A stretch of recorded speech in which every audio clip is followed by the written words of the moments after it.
le 5 mars 2021, nous nous retrouvons des conférences de carême. Merci encore de l'intérêt que vous portez à cet enseignement du carême. Il constitue des plans spirituels pour soutenir notre marche jusqu'à Pâques. Nous sommes réunis pour la 6e et avant-dernière conférence. Et pour cette conférence, nous avons la joie de recevoir le berger Clément Thuot, ici présent, que je vous demande d'accueillir très fort.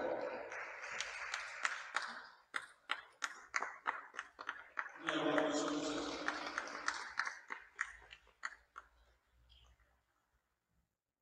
Merci. Le thème de sa conférence est Eucharistie, sacrement de la présence du Christ. Le berger Clément Thuot, nous le connaissons tous, mais il est bon que vous ayez des plus d'informations sur lui, que je m'en vais vous donner pleinement. Le berger Clément Thuot est enseignant à la retraite depuis 2018. Pendant de longues années, il a enseigné la biologie et l'environnement au lycée Sainte-Marie de Clotilde. Il est un des anciens diplômés charismatiques de la Côte d'Ivoire. Il est l'un des cofondateurs du groupe EFATA du campus, qui est l'un des premiers groupes de Côte d'Ivoire. Ce groupe comprenait des étudiants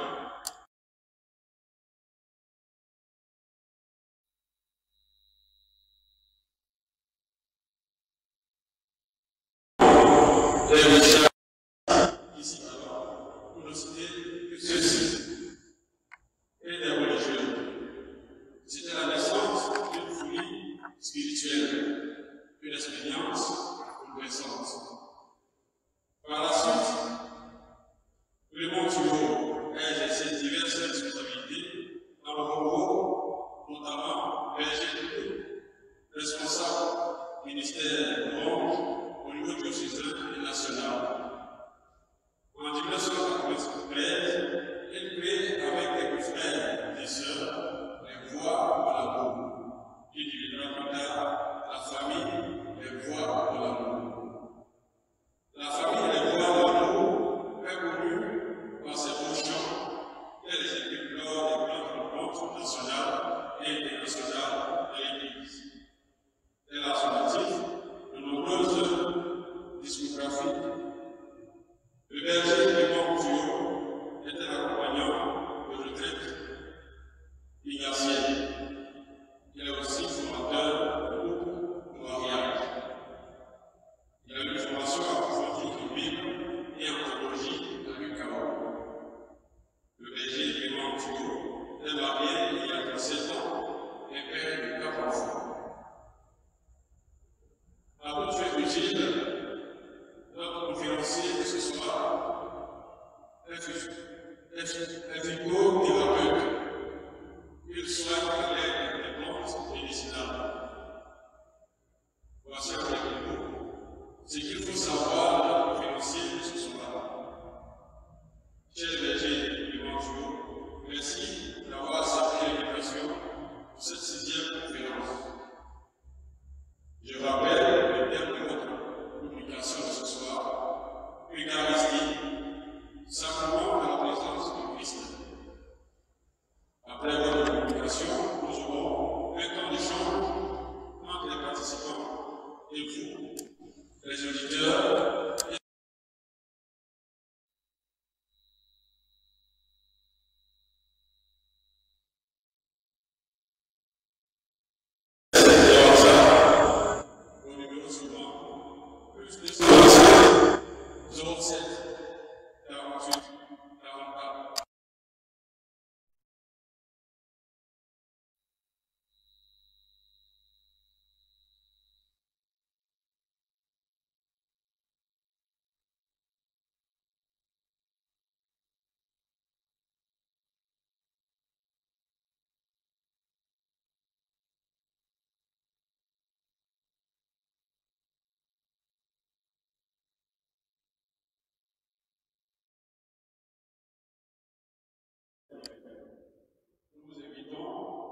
soutenir l'organisation, vous pouvez faire votre proposition au numéro suivant.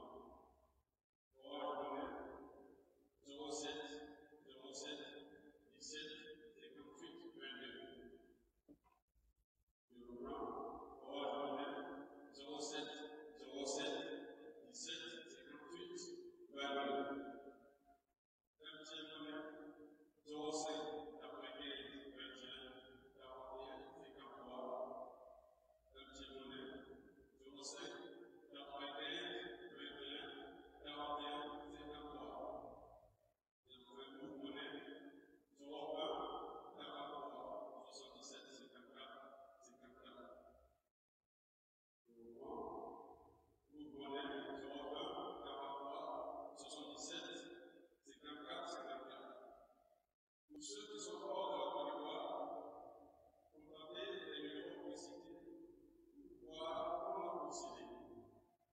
Les éléments cruciaux, à présent, vous avez la parole pour nous inscrire sur le thème Eucharistie, sacrement de la présence de Christ.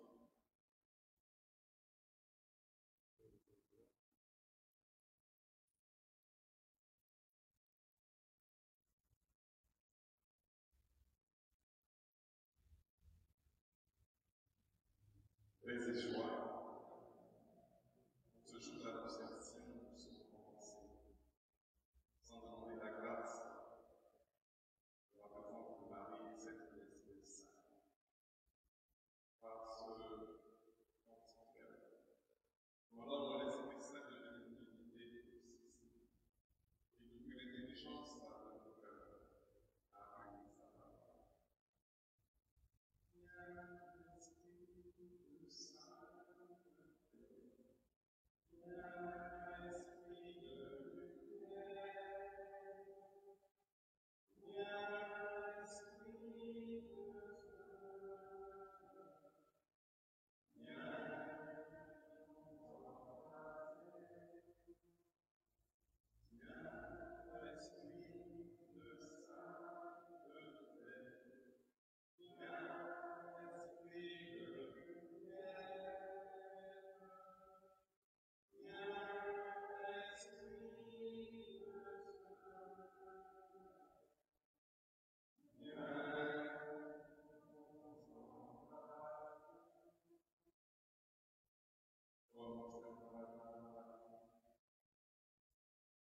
Ce jour de l'Annonciation, et en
c'est pas vraiment les organes.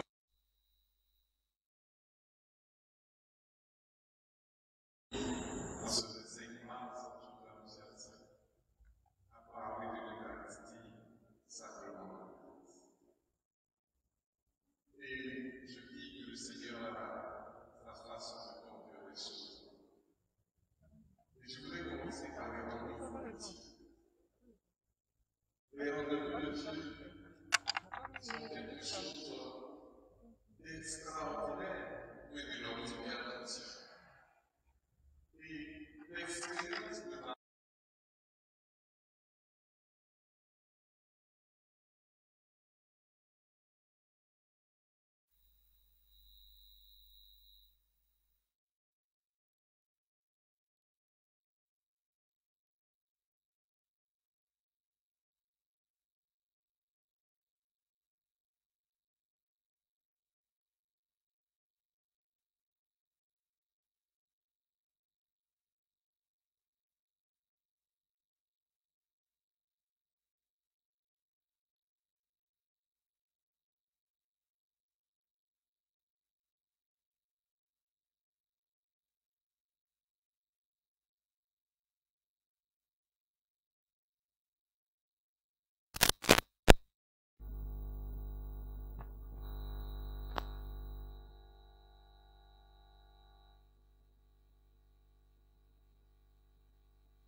dit, Siméon attendait. Il attendait un événement. Et on lui avait dit qu'il ne mourrait pas tant que l'événement ne soit pas arrivé. Ce n'est pas arrivé. Mais moi, qu'est-ce que j'attends? Quels sont mes rendez-vous avec Dieu? Et l'Esprit de Dieu avait dit à Siméon que tu ne partirais pas sans que tu aies tenu dans tes mains celui-là même qui sera le Sauveur. La question, quelle est mon heure et quels sont mes rendez-vous avec Dieu? Quels sont mes rendez-vous avec Dieu? Eucharistie, sacrement de présence. Sacrement de présence, je peux le dire dès maintenant, présence pour l'amour de Dieu. Pour l'amour de Dieu. Dès le commencement, présence pour l'amour de Dieu. Et nous, lorsque nous rencontrons notre Dieu, Jésus, il s'est rendu présent à nous dans l'histoire, dans notre histoire personnelle. Tellement d'aventures vécues. Et nous disons très souvent, ah, mais Dieu était là. Il était là, oui, d'accord. Mais qu'est-ce qu'il a laissé en toi? Qu'est-ce que sa présence a fait en toi? Quelle trace cette présence a-t-il laissé en toi? De sa vie, depuis l'Annonciation, jusqu'à son ministère à 30 ans, Jésus a laissé des traces. Dans le peuple où il habitait, il a laissé des traces. Dans la sainte famille où il était, il a laissé des traces. On dit qu'il était obéissant à ses parents. Et la grâce l'accompagnait. Il y avait donc une grâce d'obéissance. Il laisse des traces. La présence de Dieu est toujours significative. Dans notre vie, il laisse des traces. Allons faire un clin d'œil à notre histoire.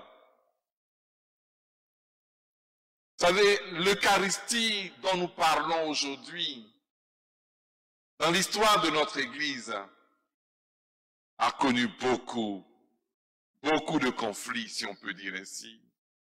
Et le Concile de Trente, au XVIe siècle, nous rappelle les grandes décisions qui se sont prises à ce concile.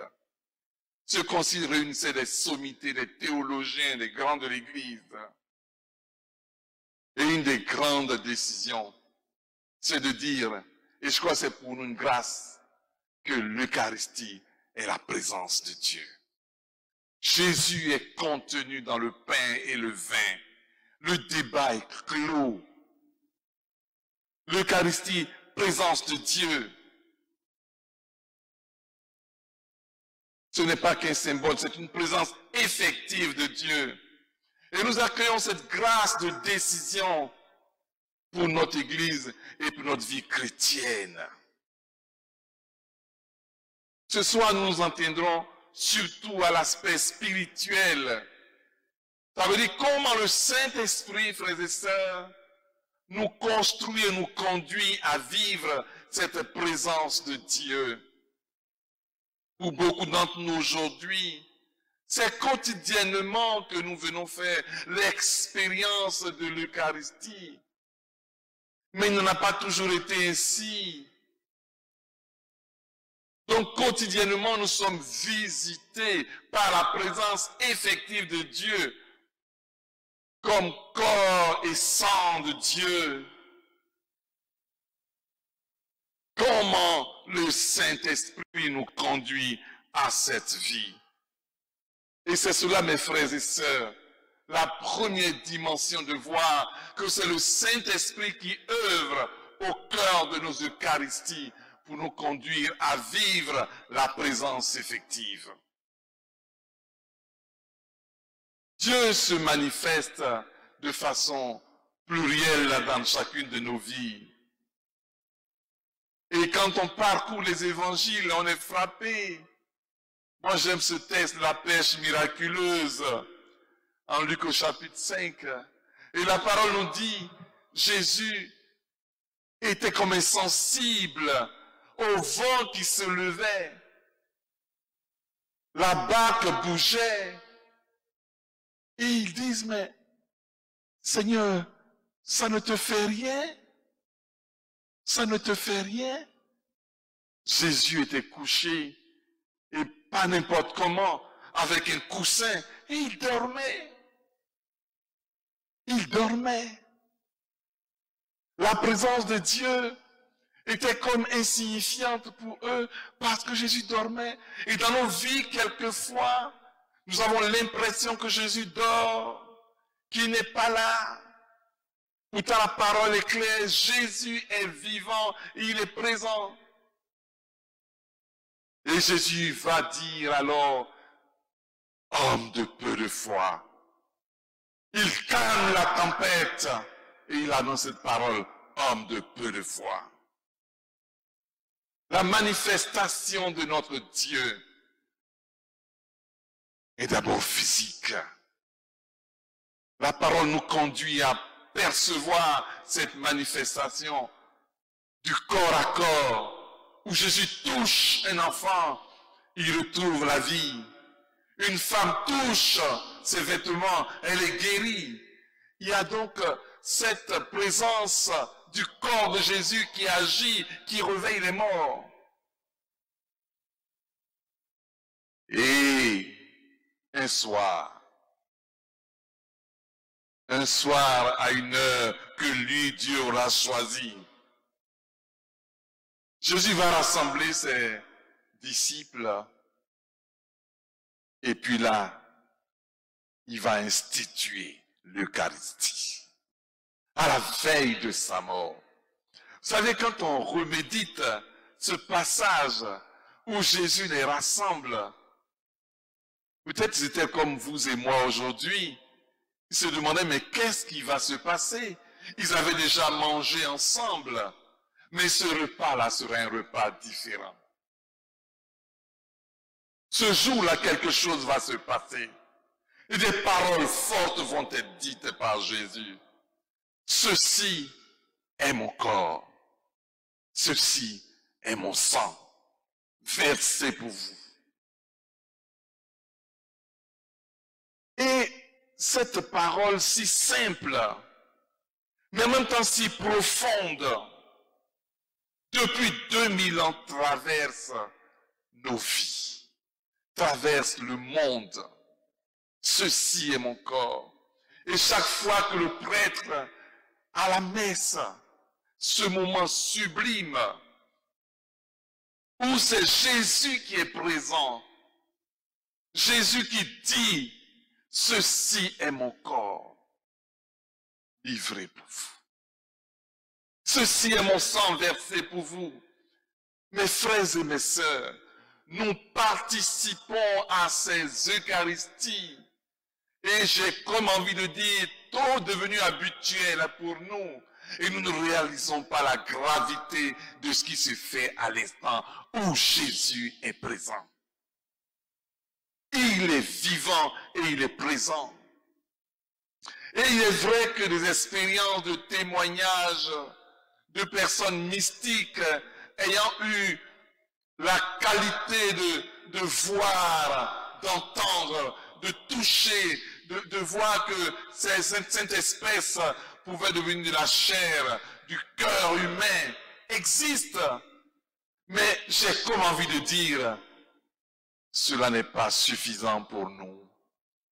Est-ce que dans ma vie à moi, à chaque fois que je communie, je réalise que quelque chose se passe dans ma vie? Ce n'est pas ce que je vois, mais est-ce que j'ai confiance et je dis, Seigneur, merci en ce moment de prendre ma vie. Prends ma vie, Seigneur, et que ma vie devienne ta vie. Est-ce que ça, je le réalise?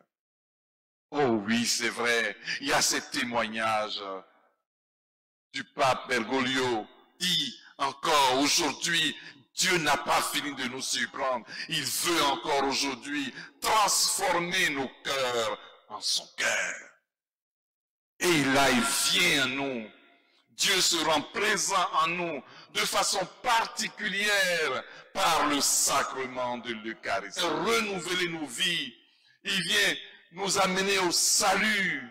Il vient pénétrer la vie toute neuve, envoie une vie toute neuve dans notre vie personnelle. À chaque fois que je communie, il y a un renouvellement de ma vie devient neuve et je suis appelé à guérir parce que c'est un sacrement de jour, frères et sœurs, avec Zachée, en Luc au chapitre 7, Zachée qui découvre, Jésus le regarde, sa vie est transformée. C'est Luc 19 plutôt, excusez-moi. Jésus le regarde et sa vie est transformée. Zachée fait entrer. Non, Jésus, Dieu nous regarde. Il dit aujourd'hui, je viens habiter chez toi. Ce ne sont pas que des mots, c'est une expérience à vivre, frères et sœurs. Et c'est pour cela que nous ne pouvons pas entrer dans une Eucharistie sans demander l'aide du Saint-Esprit. Numéro 4, on dit que c'est l'Esprit Saint qui est présent et qui vient transformer le corps et le sang du Christ. Oui, entrons dedans en demandant une fusion à chaque messe. Parce que le sacrement est une rencontre entre l'initiative du Christ et puis celle de l'humain par le prêtre que Dieu a choisi. Une réalité matérielle accompagnée de paroles, c'est la liturgie, l'action de grâce dans laquelle nous rentrons. Oh Seigneur, je te bénis, je te rends grâce pour chaque prière et les rites variés que nous avons en entrant dans l'Eucharistie. Frères et sœurs, est-ce que nous mesurons réellement la grâce que nous avons? Quelquefois, ça passe tellement peut-être pour nous rapidement. Nous n'avons pas la grâce de décanter, de voir que chaque parole prononcée par le ministre est une parole qui conduit à la vie. La liturgie est une action de grâce permanente. Mais comment entrons-nous dans cette présence? Avec quoi arrivons-nous? Avec quoi j'arrive? J'arrive avec quoi? Je viens avec quoi cette Eucharistie? Qu'est-ce que j'apporte? Qu'est-ce que j'apporte? Mais pratiquement rien. Je viens quelquefois comme ça. Mais qu'est-ce que j'apporte à la table? Jésus va être là, mais je viens avec quoi? Je viens avec quoi? Oh, je te dirais, viens avec ce que tu es d'abord toi-même. Ce que tu portes en toi comme signe d'espérance, de force réelle. Qu'est-ce que tu apportes, mon frère, ma sœur, en venant à l'Eucharistie? Ton Dieu dit, viens, viens, sois présent. Viens vivre une vie nouvelle. Tu ne peux pas repartir comme tu es rentré dans l'Eucharistie. Hélas, hélas, quelquefois, nous partons comme nous sommes venus. Parce qu'en fait, nous n'étions pas là. Nous n'étions pas là. La messe est donc cette célébration au cours de laquelle nous vivons une présence de Dieu qui nous invite à partir de ce que nous sommes à devenir meilleurs. Et c'est pour cela qu'en Vatican II nous dit, l'Eucharistie est source et sommet de toute vie chrétienne. Cela nous montre franchement que nous vivons comme une Pâque à chaque Eucharistie. Nous mourons et nous vivons. Source de notre vie chrétienne. Comme à Pâques, un renouvellement de ce que nous sommes pour aller de l'avant. Et le prêtre qui vient renouveler les paroles du Christ par l'intervention de l'Esprit Saint nous plonge dans la consécration du pain et du vin. Et nous sommes tous, frères et sœurs, Eucharistie, dans le sens où quand nous recevons le Christ, nous sommes témoins de cette présence en nous. Mais que fait l'Eucharistie en nous, frères et sœurs? Est-ce que quelqu'un peut voir l'Eucharistie en moi, dire, mais tu es Eucharistie? Et c'est ce que Saint Augustin dira plus tard à ces chrétiens, il dira, devenez ce que vous consommez. Devenons ce que nous consommons. Nous devenons donc par l'Eucharistie que nous prenons comme d'autres Christ appelés à porter la vie, à donner la vie. Oui, aujourd'hui, frères et sœurs, l'Eucharistie que nous avons est plus que le manteau qui a été touché. Il s'agit de recevoir Dieu lui-même qui nous transforme, nous dit le pape François. Oui, aujourd'hui, l'Eucharistie est plus que toucher le manteau. Recevoir Jésus nous transforme en lui. Parole forte du pape François. Quand nous recevons le Christ, cela nous transforme en Christ. Et nous sommes chrétiens, c'est-à-dire comme d'autres Christ. Et cette parole forte nous conduit profondément à la présence totale du Christ. Et c'est pour cela que Saint Augustin, Thomas d'Aquin dira, c'est bien le Christ qui se donne réellement dans l'Eucharistie. Un des pères de l'Église. Il dit, c'est bien le Christ qui se donne réellement dans l'Eucharistie. Si je nous pose la question, nous avons dit oui, nous y croyons.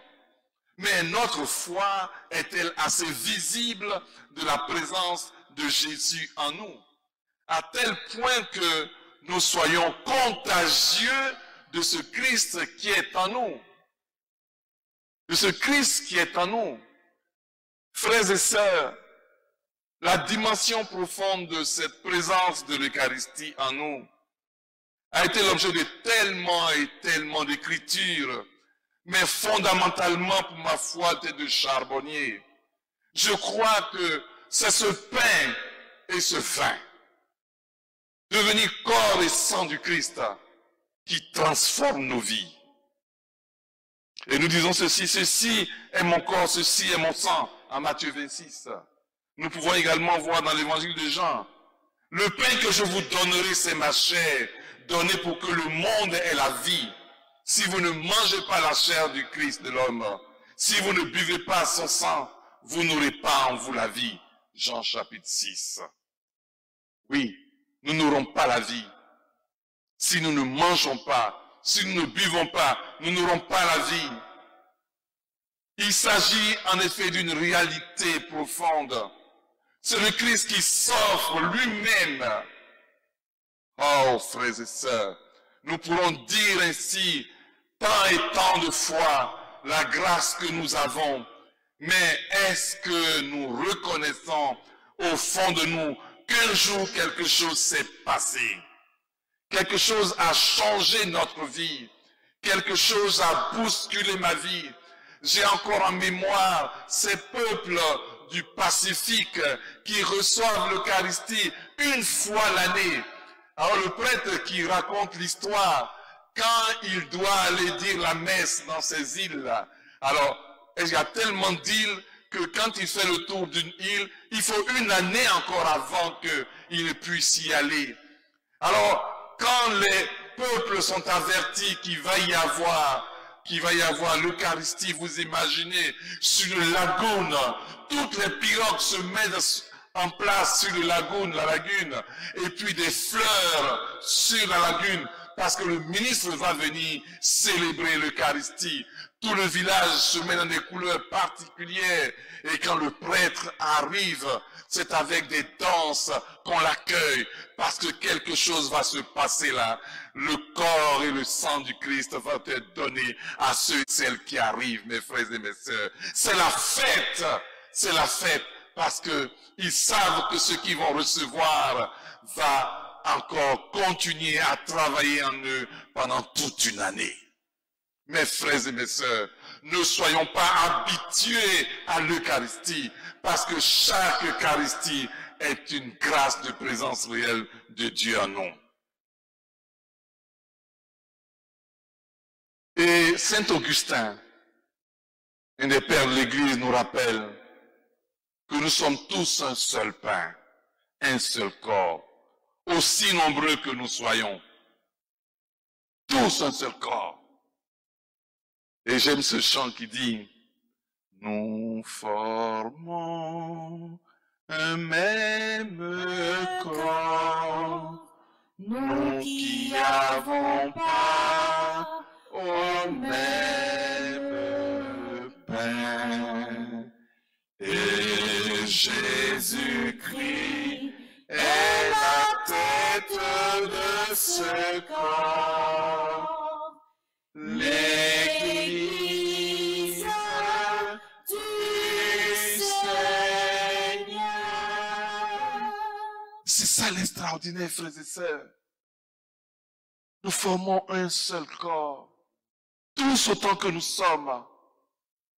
Nous qui avons part à ce pain, nous formons un seul corps, l'Église du Seigneur. C'est-à-dire le pain de Dieu que nous avons, non seulement se multiplie, mais en même temps est pour nous comme une cohésion, un amour total, profond. Et Sainte Thérèse de l'Enfant Jésus, j'aime bien, qui observait un jour l'hostie de Dieu, se posait la question suivante. Elle se disait, mais pourquoi Dieu si grand se fait-il si petit? Elle écoutait sa sœur Céline. Pourquoi Dieu si grand se fait-il si petit dans une petite hostie? Et Thérèse de répondre à sa grande sœur, mais qu'est-ce que veut dire Tout-Puissant? Elle lui dit, mais c'est de faire tout ce qu'il veut. C'est de faire tout ce qu'il veut. Donc ce qu'il veut, c'est être dans cette petite hostie. Et c'est ça. Et Thérèse avait cette dimension simple d'une enfant pour parler de l'Eucharistie. Et elle dit, Jésus est si petit, mais il est grand, il est capable d'être petit. D'être petit. Et c'est la grandeur de Dieu d'être petit. Et Dieu est là présent en nous, tout petit serviteur. Humblement, il entre dans nos vies.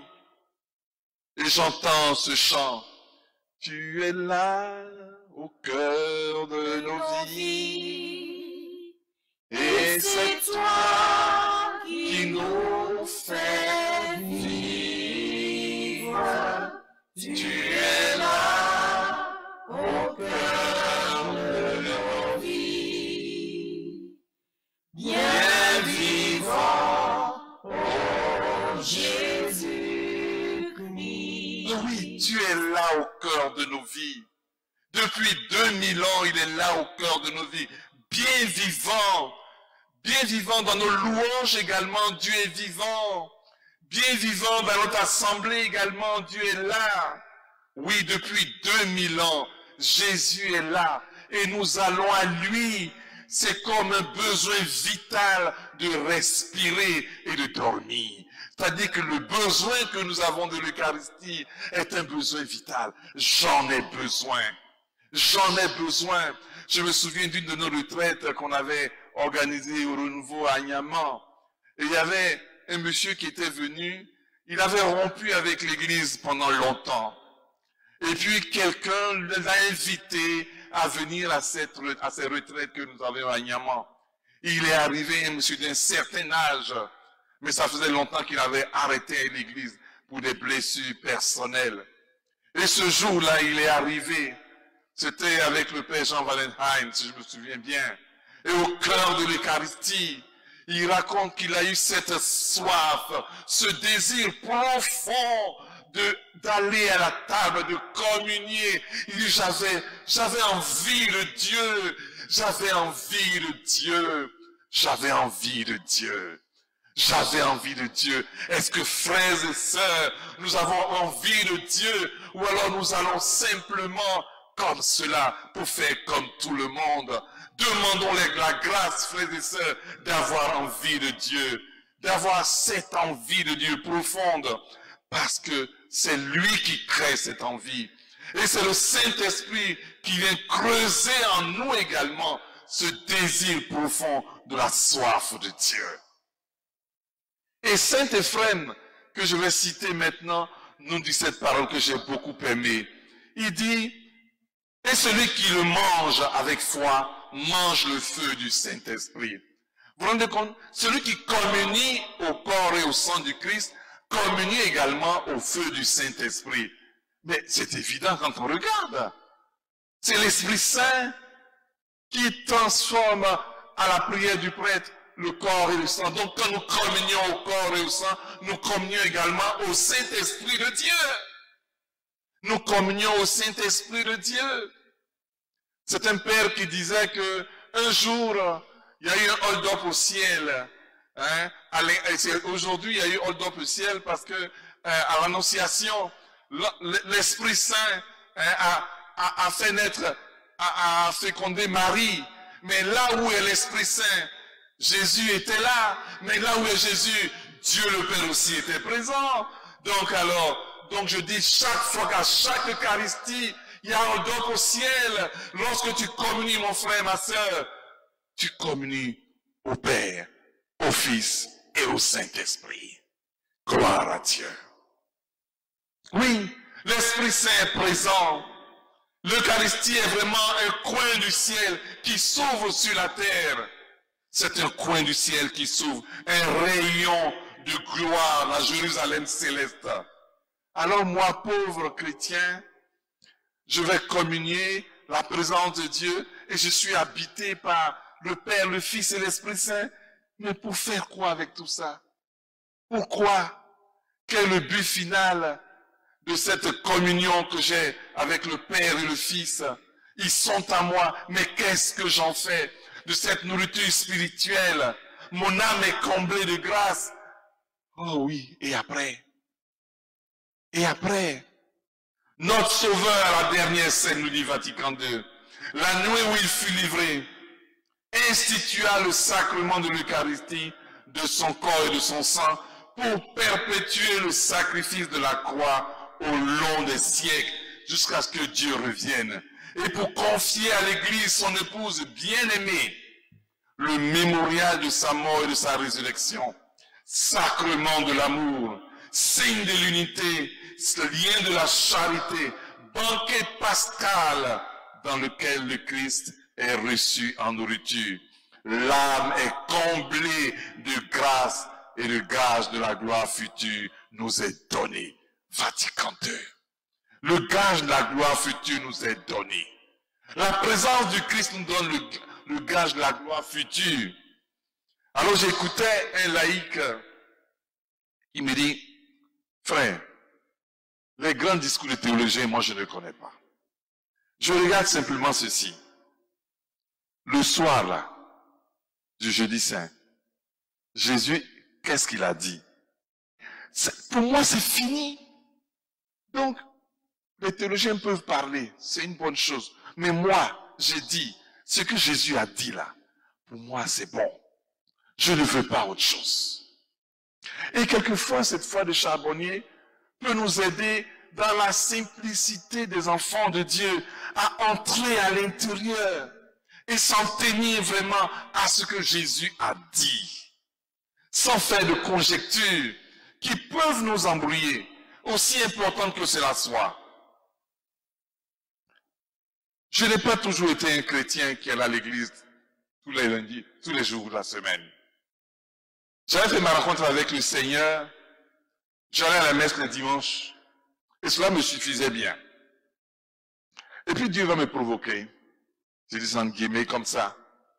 J'avais un frère qui lui, tous les matins, je le voyais passer devant ma maison, il partait à la messe. J'ai dit, mais ce monsieur-là, qu'est-ce qu'il va chercher à exagérer? Le dimanche, on dit c'est la messe d'obligation. Mais en semaine, là, qu'est-ce qu'il va chercher? Je le regardais passer. Je me disais, mais il va faire quoi là-bas? Donc, tous les jours, à 6h30, il passe. On se salue et puis il s'en va. Mais son départ m'énervait et m'interrogeait. Je me disais, mais qu'est-ce qu'il va chercher là-bas, Marc? Et puis un matin, j'ai eu envie de faire comme lui. J'ai dit, bon, je vais aller voir. J'y suis allé et je n'ai pas pu m'empêcher de continuer à aller à la messe tous les matins. Il y avait cette soif quotidienne de la messe. Ce besoin de se sentir alimenté, grandi, construit intérieurement par la messe quotidienne. Je ne sais plus, mais je ne peux plus. Et quand il arrive même que par des voyages je sois coincé, le Seigneur me fait grâce d'une profonde adoration de sa présence dans ma vie.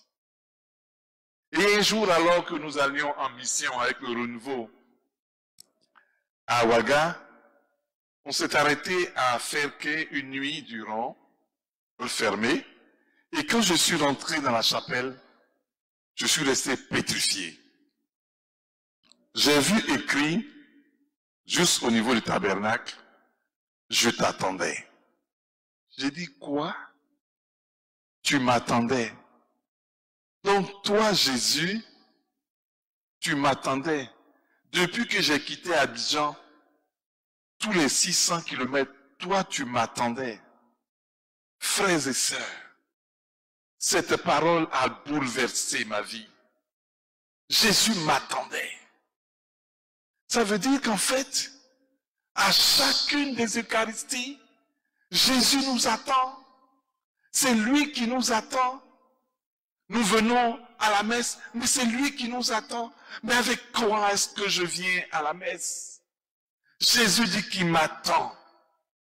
Il m'attend à chaque Eucharistie. Il m'attend pour ouvrir des chemins nouveaux.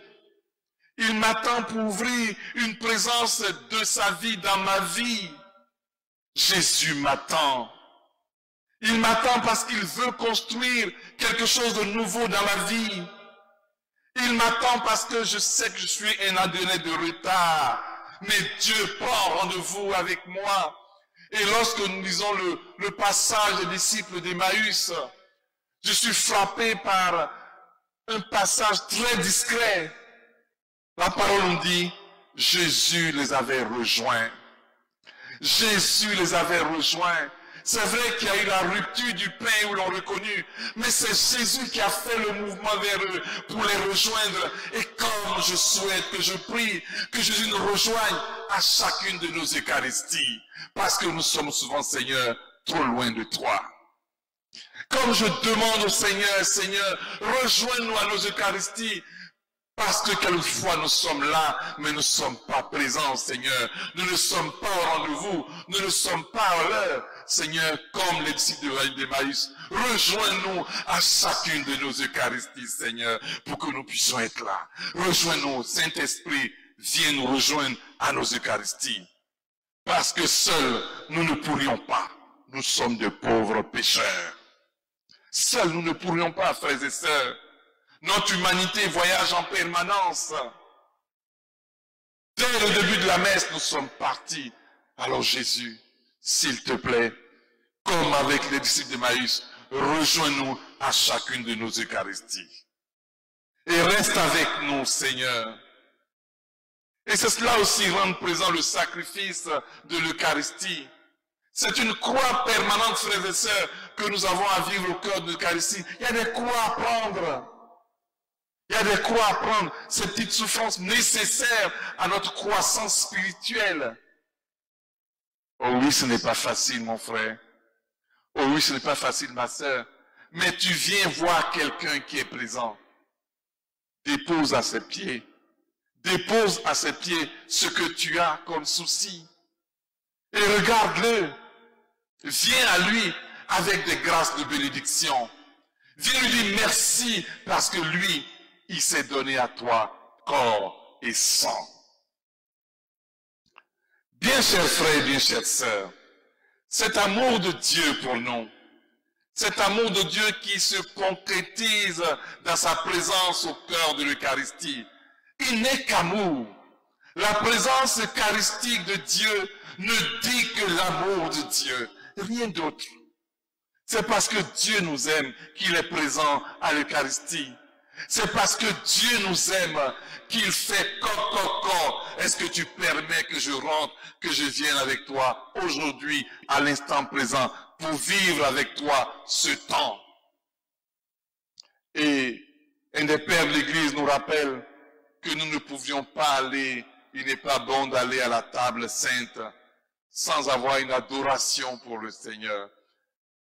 Quand le Père nous dit le corps du Christ, ayons une adoration pour ce corps du Christ avant de le prendre. Adorons-le. Parce que cette adoration, aussi brève qu'elle soit, dit en même temps tout l'amour que nous avons pour Dieu. Dieu, notre Dieu, tu vis caché dans une hostie. Je veux me cacher en toi, ô Jésus. Ça, c'est ce que Sainte Thérèse de l'Enfant Jésus dit. Dieu, je veux me cacher en toi, parce que tu vis caché dans une hostie. Je veux me cacher en toi. C'est cela, se cacher dans le Seigneur, être comme cet enfant. Vous savez, Thérèse avait quelque chose en parlant de l'Eucharistie, sous l'adoration eucharistique. Et elle dormait souvent. Elle dit, je dormais souvent à l'adoration eucharistique. Et on lui reprochait, elle dit, mais le bon Dieu, il aime bien ses enfants qui dorment, parce que comme les médecins, c'est au cours de l'anesthésie, lorsque le malade dort, qu'on l'opère pour bien le guérir. Alors moi, Thérèse, je veux bien aussi, c'est pas que si ça m'arrive de dormir, c'est que le bon Dieu, en ce moment-là, est en train de s'occuper de moi et de montrer son amour. Ah, Thérèse de l'Enfant Jésus, extraordinaire enfant de Dieu. Oui, Saint Augustin nous dira que ce qui est compliqué va au cerveau, mais ce qui est simple descend dans le cœur. Ce qui est compliqué va au cerveau, mais ce qui est simple va au cœur. Et que cette présence de l'Eucharistie pour nous descende dans notre cœur, parce que c'est ce lieu que Dieu veut visiter. Il veut investir en nous l'amour. Il veut nous donner l'amour par sa présence, non pas d'une connaissance théorique aussi importante qu'elle soit. Il veut descendre dans notre cœur. Oui, pour se laisser aimer. Se laisser aimer dans une continuation après l'Eucharistie, la communion que nous mangeons, la mendication que nous avons à la continuer, peut-être pour ceux qui le peuvent, qui le veulent, par l'adoration eucharistique. Mais cette adoration eucharistique, frères et sœurs, c'est la continuité de la messe. L'adoration eucharistique nous ouvre un volet de la continuation de la messe. Et aussi le second volet, c'est le volet également du peuple de Dieu qui est présent. Une adoration eucharistique se construit sur ces deux volets. Le volet de adorer Dieu, mais aussi de prendre en compte le peuple de Dieu qui est présent à la table eucharistique et qui est béni par cette table eucharistique. Frères et sœurs, comme dit la parole de Dieu en Paul, en Romains chapitre 12 et 1, je vous exhorte donc, frères, au nom de la miséricorde de Dieu, à vous offrir vous-même en sacrifice vivant, saint et agréable à Dieu. Ce sera là votre culte spirituel. Rendre présent l'Eucharistie, frères et sœurs, ce n'est pas à nous. Dieu est déjà présent.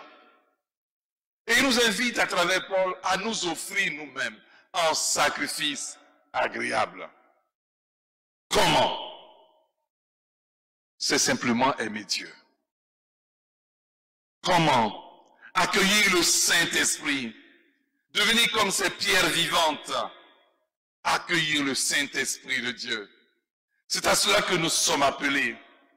Pour que la messe, it missa, l'action missionnaire commence. À la fin, quand le Père nous dit, allez dans la paix du Christ, la messe pour nous commence. Ça veut dire que nous devenons missionnaires de Dieu. Missionnaires de Dieu, ça veut dire que nous portons en nous cette mission de faire d'autres chrétiens, de faire d'autres Christ.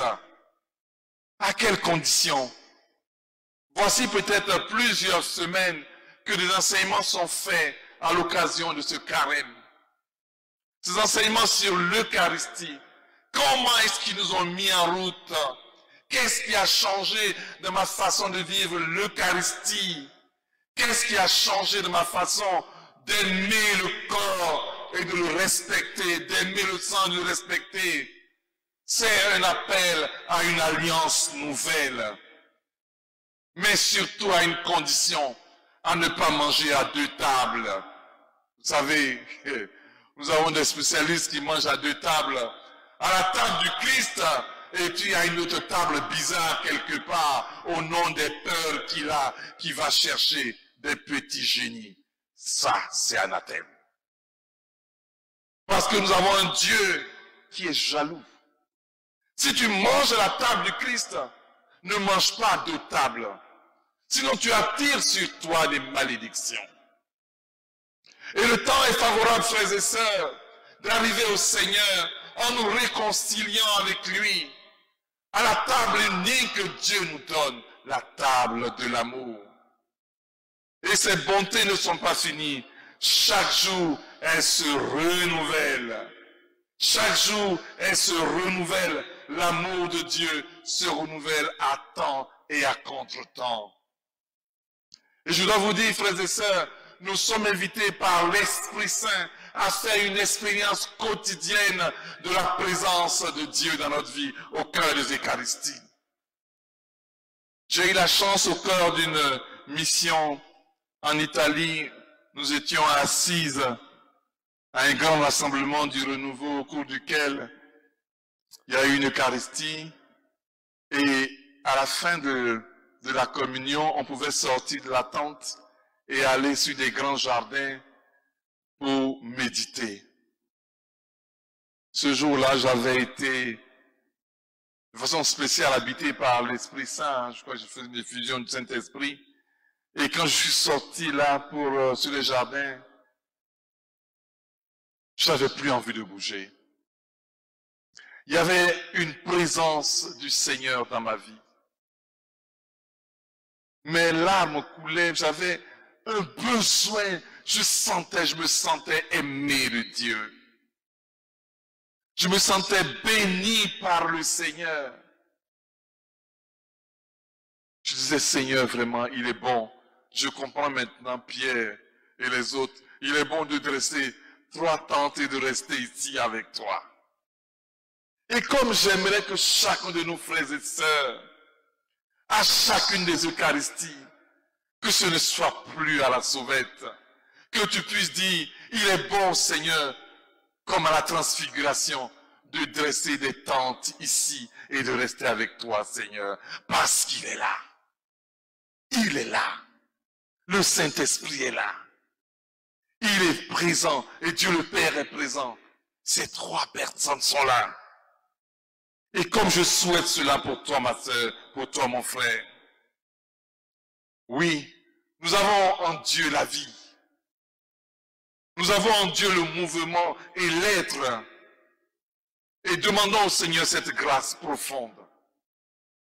Que la présence de Dieu dans notre vie, à l'Eucharistie, cette présence bouleverse notre vie. Que ce ne soit pas seulement de manière cognitive de nos Eucharisties, quelque chose change en nous. Demandons cette grâce à l'Esprit Saint.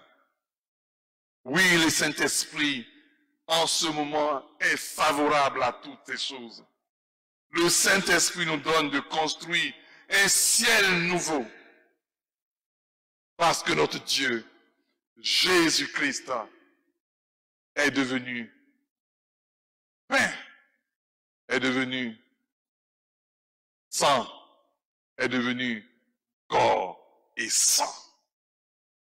Que Dieu notre Seigneur, qui nous a en ces lieux appelés à sa divine gloire, nous instruise lui-même, qui vienne donner l'intelligence à nos cœurs, de comprendre si compréhension il y a, l'amour qu'il a de façon particulière pour chacun de nous. Dieu veut être présent dans nos cœurs. Par le Saint-Sacrement, par l'Eucharistie, Dieu veut être présent en toi, mon frère. C'est un sacrement de présence, l'Eucharistie, pour l'amour de Dieu. Et que très bel enseignement, riche en contenu. Frères et sœurs, je vous demande d'acclamer le Seigneur pour le berger, pour ce qu'il nous a enseigné ce soir. Carême, donc, pour rappel, pour tous ceux qui nous prennent en cours, vous suivez donc la conférence de Carême. Aujourd'hui, le thème qui a été présenté, c'est Eucharistie, sacrement de la présence du Christ, présenté par le berger Clément Thuot. Merci encore infiniment. Tellement bien dit et si fortement dit. Alors demandons la grâce du Saint-Esprit sur les éléments que nous avons retenus de cet enseignement. Le berger nous a fait quand même un petit rappel, nous a dit que il a commencé par nous expliquer, déjà en prenant appui sur l'Annonciation que nous fêtons aujourd'hui, comment Dieu s'est rendu présent et continue de se rendre présent. L'Eucharistie dans l'histoire de l'Église, ce que ça a été, tous ces débats qui sont clos aujourd'hui, parce que nous savons que dans l'Eucharistie aussi, pendant les célébrations, nous sommes quotidiennement visités par cette présence de Dieu. Et cette présence de Dieu est conduite par le Saint-Esprit qui nous fait prendre conscience de cette présence. Dieu n'a pas encore fini de nous surprendre, comme lui-même le disait. Il disait que Dieu se rend présent dans le sacrement même de l'Eucharistie pour transformer nos vies au-dedans de nous, pour que nous soyons comme Christ, comme des petits Christ aussi. La messe est une célébration eucharistique pendant laquelle nous recevons ce corps, le corps du Christ, le corps vivant, qui vient nous transformer. Et avec ce corps, nous pouvons vivre une expérience particulière avec le Christ. Quand nous recevons le Christ et que nous sommes ces petits Christ, que nous consommons ce que nous devenons, que nous consommons l'Eucharistie, alors nous devenons comme Christ et nous sommes aussi envoyés en mission avec ce que nous recevons. Mais parfois notre foi n'est pas assez sensible à cette présence du Christ. Alors c'est l'occasion pendant cet enseignement de prendre conscience de ce fait-là et savoir que chaque Eucharistie est vraiment une grâce renouvelée, une grâce de cette présence du Christ. Alors déjà, pendant les célébrations eucharistiques, nous sommes invités à être en adoration devant celui que nous recevons et continuer cette adoration après la messe, comme un prolongement de la messe qui nous permet de goûter à cette présence de Jésus qui est vraiment effective et qui vient comme bouleverser, transformer nos vies. Avoir Jésus Eucharistie, pour nous chrétiens catholiques, est une grâce aujourd'hui. Pouvoir communier du corps et du sang du Christ est une grâce. Et cette grâce, nous devons la garder, la porter, mais aussi la communiquer quand nous sommes renvoyés en mission à la fin de la messe, pour pouvoir laisser ce Jésus agir en nous et aller vers les autres et le lui apporter aussi. Vivre ce temps de grâce, ce temps de communion est important, est nécessaire, parce que quelque chose change effectivement dans notre vie et c'est à nous de laisser notre cœur ouvert à cette grâce, à ouvrir la porte à Jésus qui frappe à notre cœur. Pour ceux qui nous suivent sur Ecclesia TV, les autres télévisions en ligne, Cénacle TV, Regina Afrique TV, Ovive TV, téléspectateurs, téléspectatrices, nous sommes dans ce temps d'échange, ainsi que vous qui nous écoutez depuis la RNC, la Radio Nationale Catholique, Radio Espoir, Radio Paix sans Vie à Boisseau, Radio Maria Mans, Radio Maria Yamoussoukro, la radio en ligne Radio Adoration Matinale. Vous pouvez poser vos questions au berger Thuot qui est disposé à vous répondre. Envoyez-les par SMS au plus 225 07 48 44 16 15. Plus 225 07 48 44 16 15. C'est le moment des échanges et en attendant de recevoir vos questions, nous allons nous tourner vers ceux qui sont présents dans cette église Sainte-Famille de la Riviera 2 pour que chacun puisse s'adresser au berger, donc lui poser les questions en fonction de ce qu'il a compris ou ce qu'il voudrait avoir comme information complémentaire suite à cet enseignement. Bonjour, chers frères et sœurs, pour cet exposé de haute qualité et qui nous met en extase. C'est comme si nous sommes devant le ciel, devant le paradis. Et c'est une très bonne chose. Clément, c'est un de mes frères, c'est un de mes amis depuis la Cité Rouge, quand j'étais encore étudiant. Mais ici, il a développé vraiment son vécu. Son vécu. Et c'est très important de livrer son vécu devant le Seigneur. Mais vous voyez que ce vécu doit interpeller chacun d'entre nous. Il faudrait que chacun vive l'Eucharistie comme un peu Clément. Mais je veux rentrer un peu dans l'historique, c'est-à-dire que Dieu déjà s'occupe de la nourriture de l'âme. Dans la mesure où déjà, les patriarches, avec Abraham qui va recevoir des gens, ce qu'il reçoit, c'est un peu l'Eucharistie, il va faire un peu la farine, et en mangeant, on lui dit qu'il va avoir un enfant. Et Sarah a souri, et conséquence, on dit non, elle dit qu'elle n'a pas souri, mais elle a souri. Et Dieu lui a donné l'enfant. Par laquelle, c'est par l'Eucharistie aussi également. On va rentrer dans les détails, tout en pensant aussi au plan du salut. Au plan du salut par l'Eucharistie en quelque sorte, par Moïse. Moïse va faire passer les gens de l'esclavage à la liberté. Même par l'Eucharistie encore. Par l'Eucharistie, parce qu'ils vont sacrifier l'agneau et le Seigneur va les permettre de passer. Ils vont suivre tout ce qui est les recommandations. Donc l'Eucharistie sera encore comme le passage de la mort à la liberté. Élie a connu ce même phénomène. Il a été surpris par un corbeau qui l'a nourri pendant des années, pendant quelques jours, au désert. Donc le phénomène de la nourriture chez Dieu, c'est capital, c'est important. Maintenant, Jésus va venir pour nous interpeller, n'est-ce pas, sur l'Eucharistie. Celui qui mange ma chair et boit mon sang a la vie éternelle. Directement, vous êtes au ciel, hein. C'est ce que Clément a essayé de nous faire ressortir. Celui qui mange ma chair et boit mon sang n'aura pas la vie éternelle, mais il a la vie éternelle. Il a la vie éternelle. C'est très, très important. Donc ici, Clément a tout développé. Mais je vais revenir maintenant sur la question, à savoir que il y a deux tables. Il y a deux tables.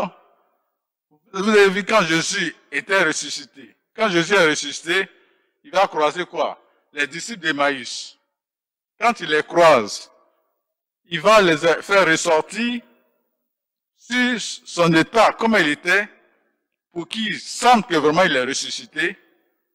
Quand il expliquait les Écritures, leur cœur était brûlant. Donc il y a deux tables toujours, il faut mettre l'accent un peu sur ça. Deux tables. La première table, la table, la parole. D'autres même, ils viennent à l'église, mais ils ne communient pas, hein. Parce que soit ils se font en état de grâce, mais le temps de la parole, là, c'est capital. Donc, ça nous pousse déjà à aller vers l'Eucharistie. Donc, il ne faut pas oublier ça. Il n'a pas chanté, mais comme il y a eu des conférences déjà qui sont passées, qu'on a expliqué la parole, tout ça, je pense que c'est pour ça qu'il n'est pas revenu là-dessus. Sinon, il y a toujours deux tables. La table de la parole, qui est très importante, et la table, n'est-ce pas, du consommer le Christ. Donc, concernant cette partie, j'aurais aimé que vous insistez quand même un peu. Et aussi, on ne vient pas à l'Eucharistie comme on veut. Il y a des conditions pour prendre l'Eucharistie. On ne peut pas prendre l'Eucharistie, faire des messes noires, prendre la communion et puis aller dans d'autres secteurs. C'est très dangereux. Merci. la prochaine personne qui veut intervenir. Au cours de l'enseignement, vous avez dit qu'à chaque Eucharistie, Jésus nous attend. Et vous avez aussi parlé de la croix permanente à chaque Eucharistie. Je n'ai pas très bien compris. Vous avez parlé de cet amour de Dieu, parce que l'amour de Dieu se concrétise dans l'Eucharistie. Et en même temps, en parlant de votre témoignage, vous avez parlé de cette sensation qui vous dépassait parce que vous étiez bouleversé. On a l'impression que cet amour de Dieu, à un moment, il nous brûle. Alors, est-ce que c'est lié à cette croix? Est-ce que c'est de la souffrance? En fait, je voudrais comprendre un peu plus. Merci.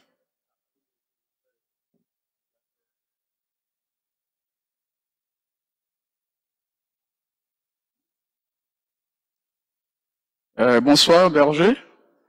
Je voudrais d'abord vous féliciter pour cette conférence.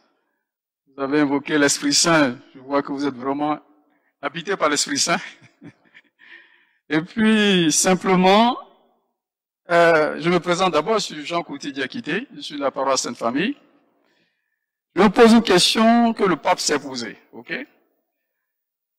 Quand on prend Jean 6, 56, il dit « Qui mange ma chair et boit mon sang demeure en moi et moi en lui ». Dans 1 Corinthiens 3, 16, ne savez-vous pas que vous êtes le temple de Dieu et que l'Esprit Saint habite en vous? Et tout votre développement montre que, quelque part, il faut une grâce de Dieu pour pouvoir être pénétré de toutes ces réalités. Alors, comme moi, le pape, je vous pose la question comme le pape, comment se fait-il que cette présence intérieure demeure pour bon nombre de chrétiens une chose qu'ils semblent parfois ignorer et vivre comme si elle n'existait pas? Est-ce que c'est pas une grâce de Dieu que de pouvoir expliquer les choses comme vous le faites par la grâce de la foi? Comment y remédier? Alors, je voudrais quand même, avec votre expérience, vous essayer de nous expliquer ces différents points. Je vous remercie. Je peux y aller. Merci à mon frère Boadi pour son apport. C'est vrai qu'il y a les deux tables, la table de la parole, la table de l'Eucharistie. Mais j'ai pas voulu trop insister sur la table de la parole parce que avant moi, il y a déjà eu beaucoup déjà. Mais effectivement, merci pour ta contribution. La table de la parole nous prépare à la table eucharistique.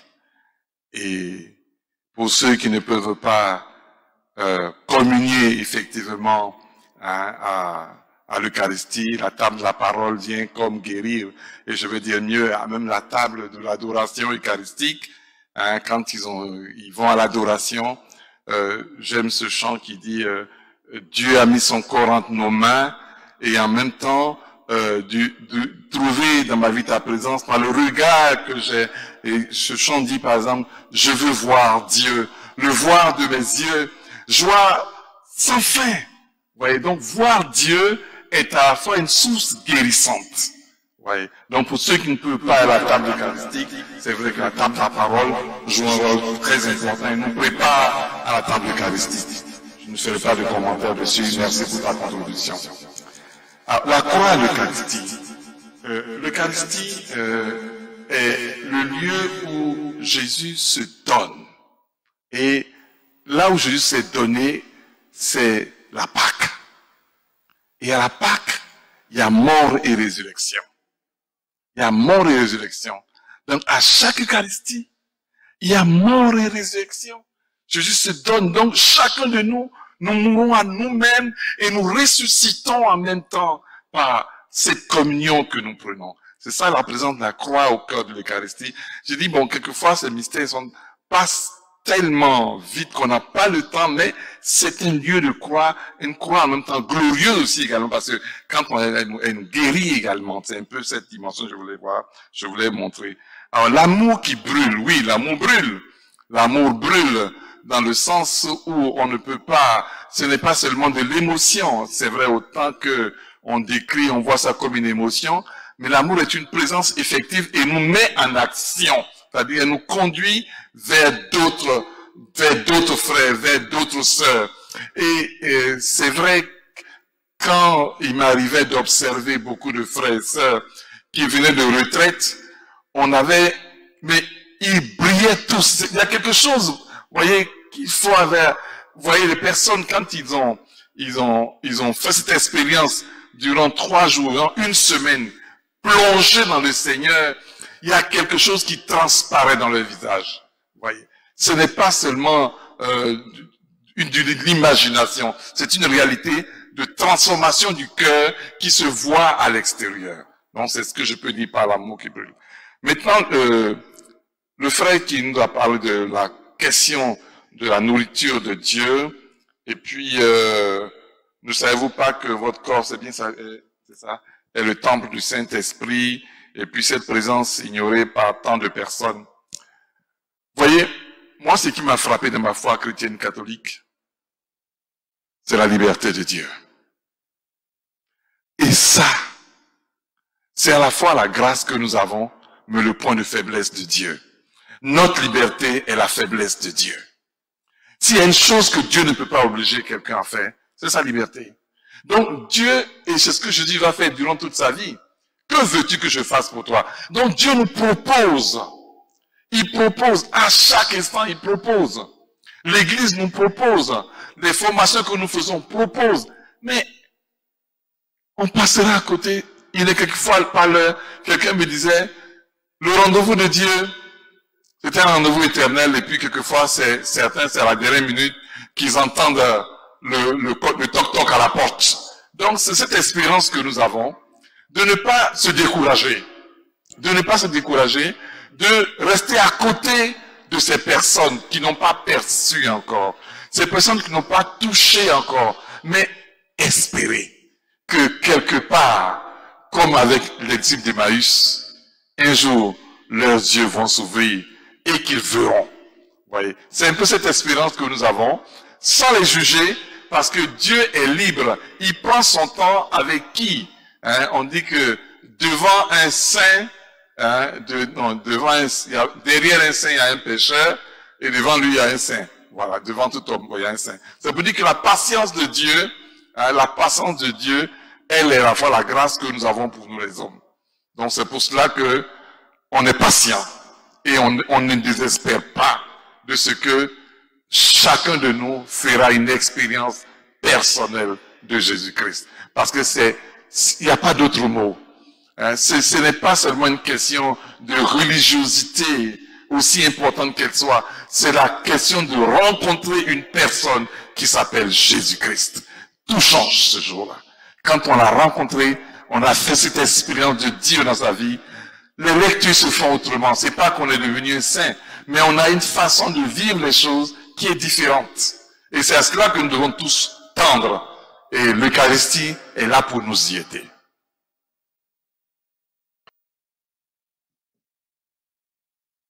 Alors, si nous avons d'autres intervenants, pourront poser leurs questions. Alors, tous ceux qui ont des questions, vous venez maintenant.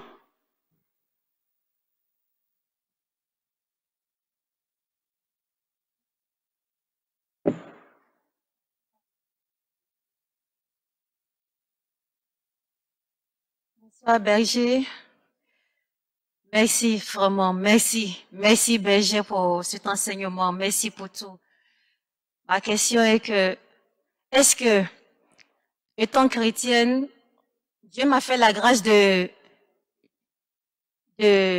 participer à une messe, de vivre une messe, et il me fait encore la grâce peut-être à midi de vivre une autre messe. Est-ce que cette messe-là, je peux, excusez-moi, je suis pas trop forte en français, est-ce que cette messe-là, je peux la vivre pour quelqu'un qui en a vraiment besoin quelque part, que je ne sais pas, est-ce que je peux vivre cette messe pour elle, et puis communier en réparation pour une âme du purgatoire, peut-être qui a mal pris une communion, et puis pour ça, elle est au purgatoire. Merci ma question. Merci.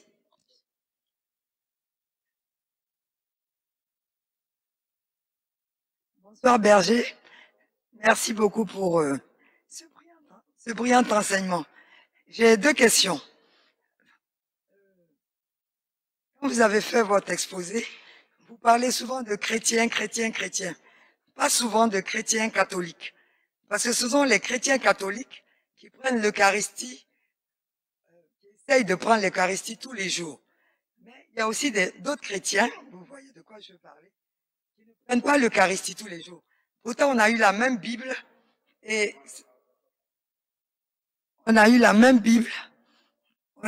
parlais des autres chrétiens qui sont des chrétiens qui croient en Jésus, en sa parole, mais qui ne prennent pas l'Eucharistie tous les jours.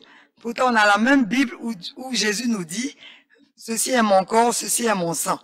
Et vous avez parlé de l'importance de cette Eucharistie qui est Dieu même qui se donne à nous.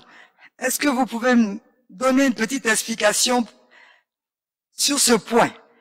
Est-ce que c'est parce que cette Eucharistie est tellement importante qu'il ne faut pas la prendre tous les jours?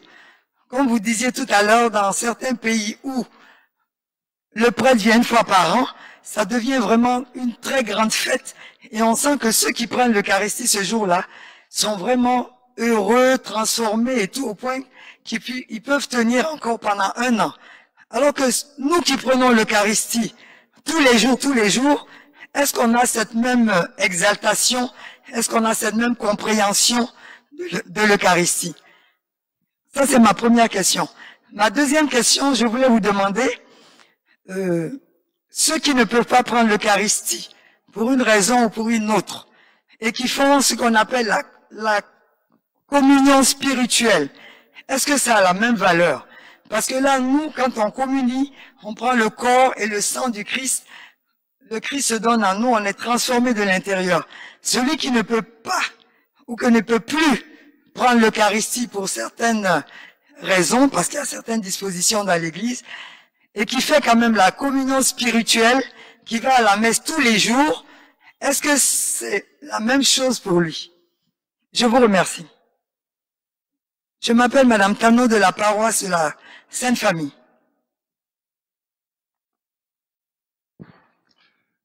Merci beaucoup à la sœur. Alors la question d'abord, est-ce que je peux faire une messe pour quelqu'un? Oui et non. Nous demandons des messes pour nos frères et pour nos sœurs. Et cette intention de messe est déposée à l'autel du prêtre qui, au début de la messe, prend acte de toutes ces demandes et les présente au Seigneur. Donc, on peut prier pour quelqu'un qui n'est pas là. Ça, c'est ce qu'une demande de messe. Ça, je pense que c'est ce qui se fait et c'est ce qu'il faut être encouragé à vivre et à faire. Donc, c'est possible, hein, pour demander des messes pour des personnes. Alors, il y a une question qui est derrière celle-là que je perçois. C'est celle-là de savoir, est-ce que je peux communier pour quelqu'un? Je vais répondre de deux façons.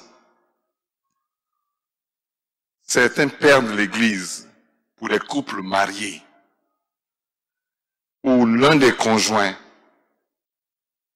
était par exemple en prison, avait été arrêté. L'autre conjoint communiait pour lui et l'autre parce qu'ils sont unis par les liens sacrés du mariage. Voilà, ça c'est ce que je sais. Concernant l'Eucharistie, la communion qu'on peut faire pour quelqu'un avec qui on vit une unité forte. Oui, j'ai parlé des chrétiens catholiques. Vous savez, volontairement, je suis passé très vite sur le concile de Trente. C'est un concile où des questions violentes ont été posées entre l'Église catholique et l'Église réformée et méthodiste. Et l'histoire raconte que Ils ne sont pas venus. C'est le pape Paul III. Ils ne sont pas venus parce que le décalage du rendez-vous à 30 a fait qu'ils ne sont pas venus à ce concile de 30. Et c'est au cours de ce concile-là, justement, que ces grandes décisions-là concernant les 7 sacrements que nous avons dans l'Église et la réalité du sacrement de l'Eucharistie comme étant un sacrement où Jésus est effectivement présent ont été donnés comme dogme dans l'Église. Donc ça a été un très grand concile, mais je n'ai pas voulu en parler parce que ça a des débats qui ne nous servent pas beaucoup. C'est pour cela que on ne communique pas tous à la même chose, si on peut parler ainsi. Ils font en mémoire d'eux, mais chez eux, le Jésus n'est pas effectivement présent. Comme ils ne reconnaissent pas le pape comme étant l'héritier le siège apostolique. Voilà, c'est un peu la même chose. On ne communique pas la même chose. Ça, là-dessus, il faut que ça soit bien clair. Et ce concile de 30 est venu faire la part des choses concernant justement cette question des sacrements, de l'Église et tout ce qu'il y avait derrière. Concernant la question de la qualité de ceux qui communient à la présence réelle, c'est-à-dire qui communient au sang du Christ, au corps et au sang du Christ, et puis ceux qui ne peuvent pas. Vous savez, il y a une chose à laquelle je crois, au-delà de tout ce que nous avons comme sacrement, aussi important qu'il soit. Jésus n'a pas attendu le sacrement pour nous sauver. Nous le savons tous. Quand il est mort le vendredi saint, il nous a tous sauvés à la croix. Donc l'amour de Dieu a dépassé, aussi important que la grâce du sacrement nous aide à pouvoir renouveler. L'amour de Dieu est plus fort que tout. Donc, pour les frères et les sœurs, cette question revient. Ça, c'est une grande souffrance. Le pape François est pris par rapport à ça pour voir dans quelle mesure, pour certains, peuvent être allégés. Mais n'attendons pas. Ne croyons pas que c'est aujourd'hui même ta relation avec le Seigneur, de la parole que tu entends de lui, de ta présence à l'Eucharistie, du mystère eucharistique, parce que vous savez que l'Eucharistie en tant que messe, c'était un mystère qui se passe là. Au moment où le prêtre commence la consécration, il y a un mystère, où nos anges gardiens vont autour de l'autel. Mais qu'est-ce que toi tu peux apporter? Tu peux dire à ton ange gardien, va avec ça pour moi Jésus. Qu'il me fasse du bien, qu'il me guérisse. Tu apportes quelque chose également. Voyez? Donc, je ne veux pas être tombé dans une classification de la grâce de Dieu. Je ne le suis pas. Mais ce dont je suis sûr, l'amour de Dieu dépasse beaucoup de nos craintes ou de nos peurs. De peur d'être présent. Mais Dieu vous donne à la mesure de ce que vous attendez au cœur de ces différentes Eucharisties. N'ayez pas peur. Dieu vous aime autant que les autres. C'est tout. Alors nous avons aussi d'autres questions qui sont arrivées des auditeurs qui nous ont envoyé des messages. Nous avons Monsieur Koulibaly qui demande ceci. Il veut savoir si le chrétien baptisé qui ne communie pas pour certaines raisons, est-ce que celui-ci peut expérimenter quand même la présence eucharistique pendant la messe comme celui qui communie? Donc cette question est de Monsieur Koulibaly. Nous avons aussi Christiane Denji qui pose la question suivante. Que devons-nous dire lorsque le célébrant présente le corps et la coupe de sang du Christ, donc pendant la messe? Et une dernière question. La présence du Christ nous donne le gage de la grâce future quand nous communions au Saint-Esprit, mieux au Père, au Fils et au Saint-Esprit. Qu'en est-il pour les personnes excommuniées?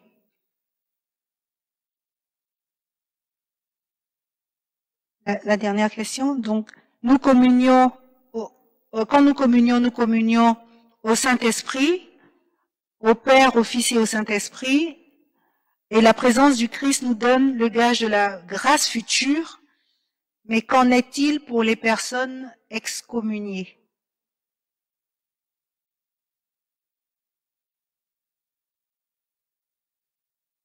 Bon, je vais répondre assez, de façon très nette. Hein.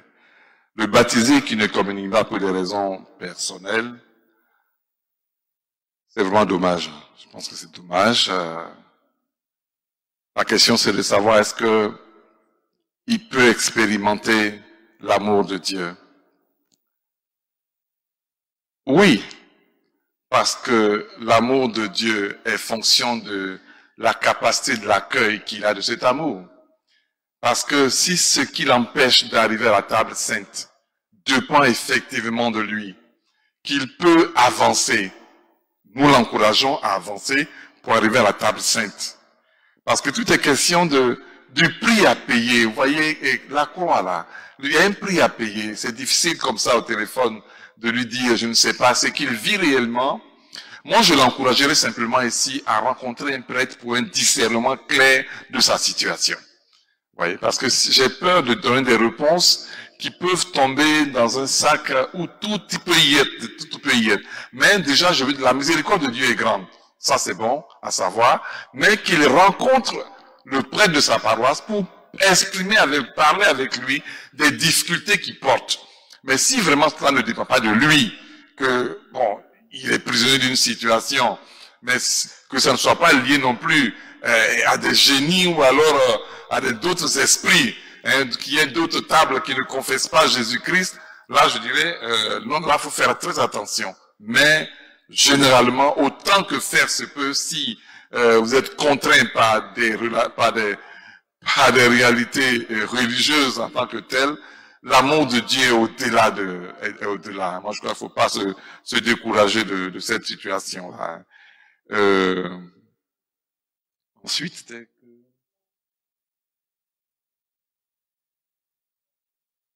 Ah oui, ah là, ça c'est très intéressant ça.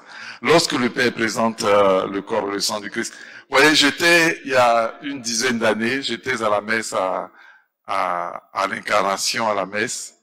Et puis, à un moment donné de la messe, quand le Père a présenté le corps et le sang du Christ, j'ai entendu distinctement ceci.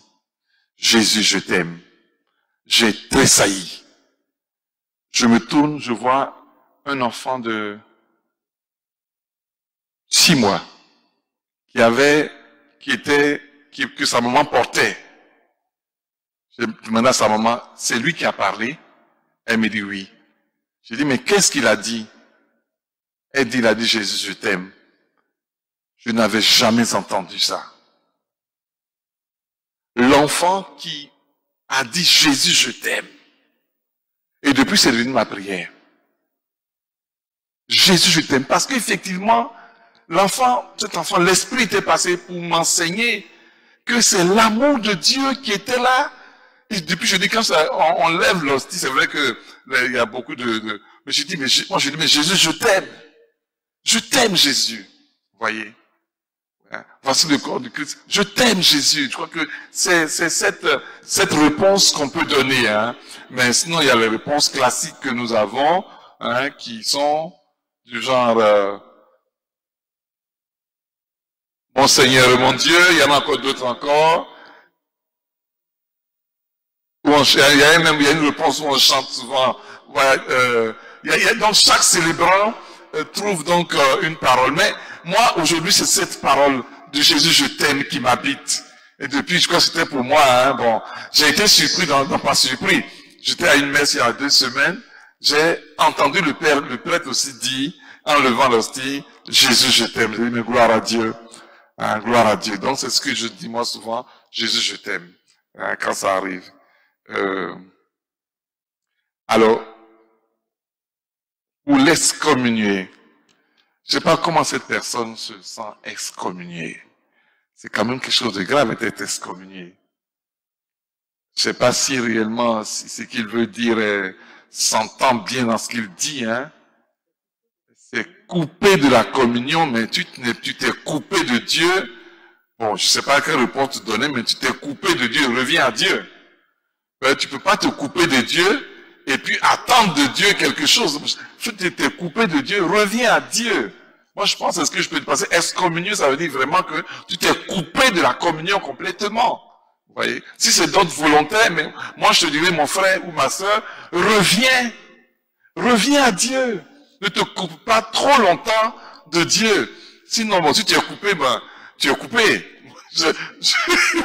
Moi, tu es coupé. Hein, d'accord? Comme me disait un jour un ami prêtre, il dit, bon, tu es allé dans l'église de Bozouma. Bon, maintenant, quand tu meurs, on dit, on veut t'entraîner des catholiques. Ça va pas. Il y a quelque chose qui va pas, là. Donc, si tu es excommunié, je te dis, mon frère, ce que tu peux faire, reviens à l'église. Et il est encore temps, c'est le temps du carême. Fais ta confession et reviens à l'église. Mais ne reste pas là-bas pour dire que tu vas rester là pour vivre quelque chose qui ça va pas ensemble, hein. Excuse-moi, mon frère, mais ce que je peux te dire, parce que je ne sais pas quelle est ta situation. Ça demande que tu rencontres un prêtre avec qui tu vas parler pour voir quelle est la condition de ton excommunication et dans quelle mesure tu peux revenir à l'église. Hein, parce que Dieu a les mains ouvertes, hein, pour t'accueillir également. Donc, les mains ne sont jamais arrêtées. Merci infiniment, Berger. Là, c'est le CD de l'enseignement que vous avez fait tout à l'heure. Donc, nous vous informons que ce CD est aussi disponible à la sortie tout à l'heure au prix de 1000 francs. Celui-là vous est offert. Merci en tout cas pour votre disponibilité. S'il n'y a pas d'autres questions, Berger, nous allons aller à la conclusion. Un mot de fin. C'est vrai que vous nous avez donné des recommandations. Peut-être revenir sur certains points à retenir, hein, par rapport à ce que vous nous avez donné comme enseignement aujourd'hui. Paix et joie. Le premier point à retenir, c'est que la présence de Dieu à l'Eucharistie est une présence d'amour. Et c'est l'amour de Dieu qui nous attire. Et comme je souhaiterais, comme je veux, que pour chacun de nous, à chaque Eucharistie, nous puissions y arriver en demandant la grâce à l'Esprit Saint, de nous donner de rencontrer réellement l'amour de Dieu. Parce que Dieu s'est rendu présent dans cette Eucharistie, pas pour en être prisonnier, mais pour se livrer à nous, que nous puissions porter ce message à d'autres personnes. La dernière chose que j'ajouterai, c'est de garder l'alliance avec Dieu, de faire confiance à Dieu.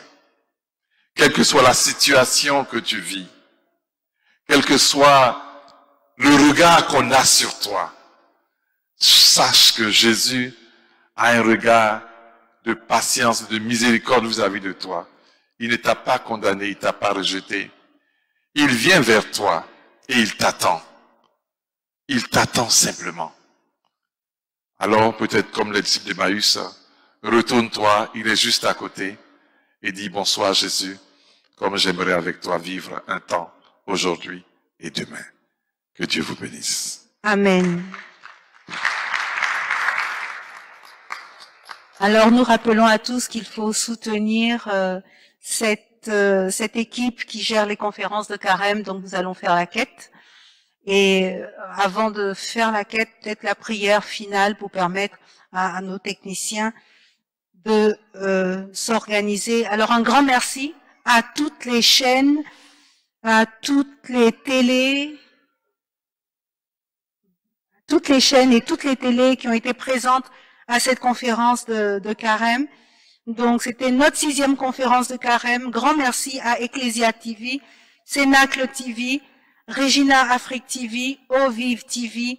Merci à la RNC, la Radio Nationale Catholique, à Radio Espoir, Radio Paix sans Vie à Boisseau, Radio Maria Mort, Radio Maria Yamsokro, la radio en ligne, Radio Adoration Matinale. Nous vous rappelons que la prochaine conférence de carême, la dernière, la 7e, donc se tiendra le mercredi et pas le jeudi, puisque ça sera jeudi saint. Donc ça sera le mercredi saint, mercredi 31 mars 2021 à 19h et le thème sera Eucharistie, sacrement de l'événement pascal qui sera présenté par le Père Raoul Mambo. Merci à tous et bonne soirée chez vous.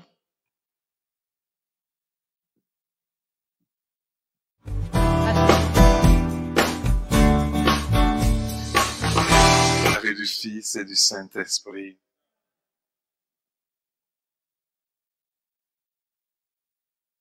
Tu nous appelles à t'aimer en aimant le monde où tu nous envoies. Ô Dieu fidèle, donne-nous en aimant le monde de n'aimer que toi. Allez par les chemins, criez mon évangile, allez pauvres de tout, partagez votre joie. Tu nous appelles à t'aimer en aimant le monde où tu nous envoies. Ô Dieu fidèle, donne-nous en aimant le monde de n'aimer que toi. Vraiment, Seigneur, tu nous appelles à aimer. Merci, Seigneur, pour ce soir. Pour la page que tu as ouverte dans ma vie et dans la vie de mes frères et sœurs. Pour ce que tu as fait pour nous ce soir. Te disons merci. Merci pour chaque homme, chaque femme venue ce soir, à qui tu as fait du bien, à qui tu as donné ta paix. Bénis-les maintenant qu'ils rentrent chez eux. Bénis leurs différentes familles. Que ta paix habite chacun d'eux. Que les malades retrouvent la santé. Que tous ceux qui ont des situations difficiles retrouvent la paix du cœur. Nous voulons te présenter aussi tous ces organisateurs. Seigneur, comble leurs désirs.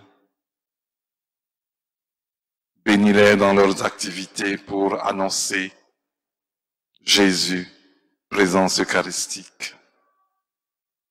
Merci pour notre paroisse, la Sainte Famille, pour son curé et tous les prêtres ici. Donne-leur ta paix. Et donne-nous maintenant, Seigneur, que nous allons nous retirer, de nous tourner vers toi, pour reconnaître ensemble que tu es notre Père, qui es aux cieux, que ton nom soit sanctifié, que ton règne vienne, que ta volonté soit faite sur la terre comme au ciel. Donne-nous aujourd'hui notre pain de ce jour.